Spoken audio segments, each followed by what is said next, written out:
My 37M ex-wife, 30F, is about to be homeless and has asked to live with me and my son. Update. I officially declined. I feel lighter. Like wow, that's a ton of responsibility I don't have to have.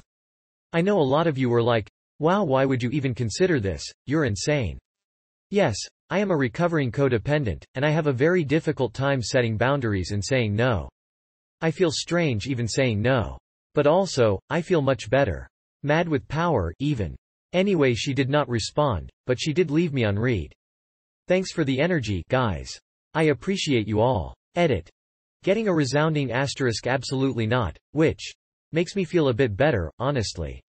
I mean, I was leaning that way. But I also know that I am deep in the forest, and having an outsider's perspective really helps. Thanks, guys. I am going to go through and answer any questions I see, in an hour or so.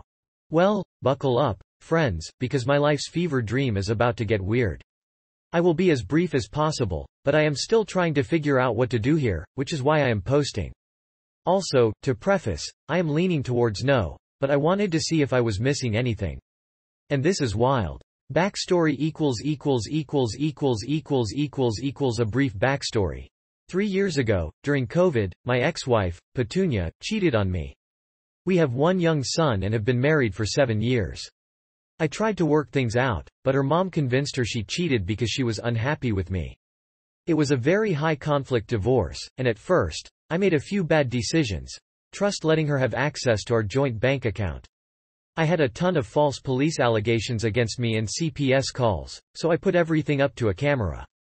I walked with a body cam outdoors. I was utterly self-monitored to avoid allegations. A week after I put up the cameras, I caught her and her family breaking into my house. Legally speaking, she did not get arrested because we were still married, but it does look bad in court. However, I took my lawyer's advice and the custody my state gives fathers. Fortunately for me, she fell in love with someone in a European country and handed away most of the rights to my son. Most as in, I got full custody, but she retained legal custody, i.e., she could pull him out of school or get his medical records, etc. My lawyer said this protected me if we went back to court because she would probably win that before, and I would look bad. 1 year later she is getting divorced a second time and moving in with our mutual friend. The divorce happened about a month ago, and during this time, she has not attempted to visit my son. Side note here, my lawyer advised me to play it cool, don't antagonize, don't withhold our son. Also, he told me to buy a house. I am in a position to now, and set down roots to make it harder to take him away from me. Again, our divorce was a high conflict, and I was terrified she would try and take him from me. I am more than willing to allow her to see her son, and I want to do the right thing and let my son grow up happy. Honestly, that's all I care about. Her history says she is highly volatile, and I am concerned. Current problem, here's where I need advice I don't want to bury the lead here. So the crux is that she wants to move in for a few weeks until her YouTube career takes off. I am not insane, so I do not have any confidence in said career. I also question her mental health, for reasons listed below. Reddit, what do? Our mutual friends, a couple with 3 children, grew tired of Petunia, and for a good reason. They assume she would do the usual thing.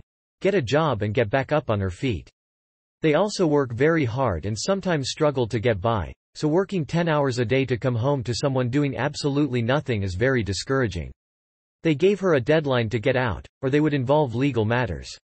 That deadline is in a few days.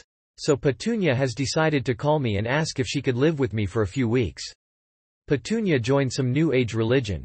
There is a lot of detail to share here, but I want to leave the tangent manageable. Instead, I will link you over to the Aetherius Society. She denies it by name, but line by line, that's what she believes in. I am religious, so I am careful not to make fun of other religions. It would not be sincere of me to do so. But it started with a tarot reading, which led to going onto TikTok, and she believes that she is a starseed and an ancient alien who came to spread light to the world. It seems like a mix of paganism, Buddhism, and other spiritual things mashed into one. I am trying not to rant about reincarnations and talking with aliens here, so I've deleted many paragraphs of the issues I take with it. She thinks she is a chosen being, risen above the masses, and of course, that plays strongly into the ego. Everyone internally wants to feel like they are unique, and believing you are of some royal bloodline feeds into that. Right now, I am legitimately suspecting mental illness.